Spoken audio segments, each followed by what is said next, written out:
Vous écoutez Europe 1, il est 9h30. Le journal des médias avec Thomas Joubert. Bonjour Thomas. Bonjour, à la une ce matin, les Guignols disent à ciao bonsoir à la marionnette de PPD. Les chaînes D8, D17 et iTélé bientôt rebaptisées. Et Taratata va revenir sur France 2.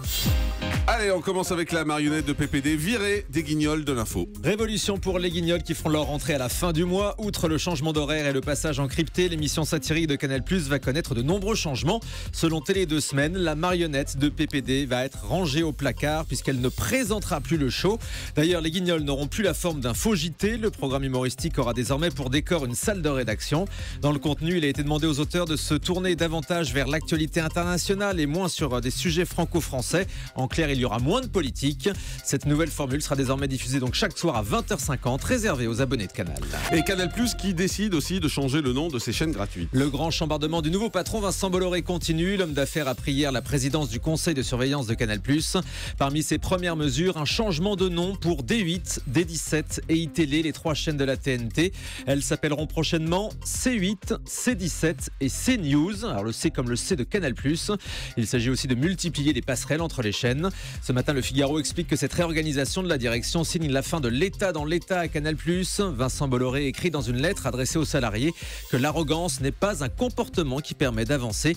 Clairement, la fin d'une époque à Canal. Et toujours sur Canal, le Petit Journal va faire sa rentrée lundi. Le producteur Laurent Bon annonce toutes les nouveautés de cette saison dans une interview à l'AFP. L'émission est avancée à 20h10, rallongée de quelques minutes. Elle va donc se retrouver en concurrence frontale avec les JT de 20h. De nouveaux jeunes reporters ont été recrutés. Et puis le Petit Journal accueillera le nouveau programme court des créateurs de Bref, intitulé Bloqué, initialement prévu pour le Grand Journal. Le Grand Journal, présenté par Maïté Nabia Rabin, fera aussi sa rentrée lundi avec Manuel Valls en invité et un live de Louane Emra. Et puis on vous l'annonçait tout à l'heure dès 9h10 sur Europe 1, Taratata, l'émission musicale de Nagui va revenir sur France 2. Et c'est Delphine Ernotte, la nouvelle présidente de France Télé, qui l'a annoncé elle-même ce matin sur France Inter. France 2 diffusera la 500e de Taratata au Zénith de Paris en prime time en octobre prochain.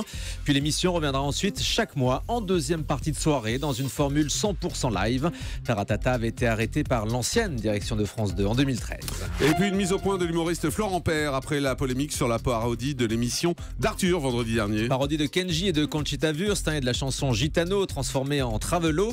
Une association lesbienne, gay et trans s'était offusquée de ce sketch en accusant Florent Père d'attiser la haine contre les personnes transsexuelles. L'humoriste a réagi sur sa page Facebook. Il s'excuse si cette parodie a heurté la sensibilité de certains, mais il rappelle qu'il s'agit d'un sketch dans le but de divertir et d'amuser.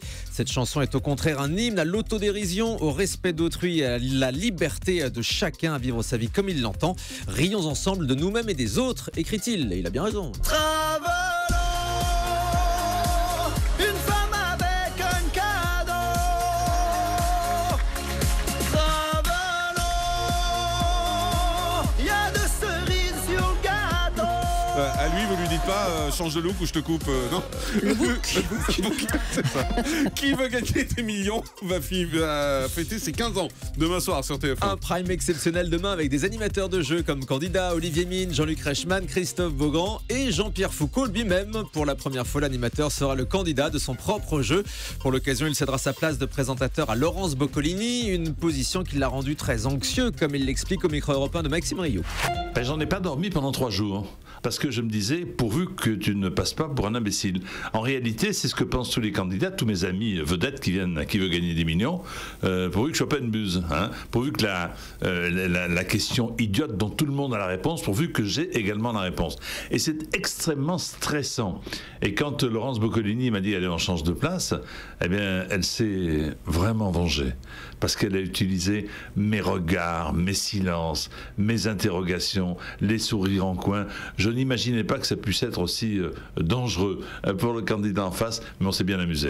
Voilà, et c'est demain soir sur TF1. Le magazine Elle remporte le Grand Prix des médias CB News. Le magazine féminin qui appartient au groupe Lagardère, tout comme Europe 1, est récompensé pour sa une du 14 janvier dernier, juste après les attentats. On y voyait le dessin d'une colombe et d'un crayon, symbole de paix et de solidarité. Une qui a marqué les esprits. Et on termine avec le chiffre du jour. 20%, c'est la part d'audience mensuelle de TF1 au mois d'août, encore en baisse par rapport à juillet. Selon Médiamétrie, la première chaîne atteint de nouveau son plus bas niveau d'audience historique. TF1 a enregistré de mauvais résultats en access et en prime, notamment avec la série Arrow, des divertissements très faibles et le désastre du lancement de Secret Story. Cette baisse profite à France 2 qui a gagné 1 point d'audience en un an à 14,3%. Merci beaucoup.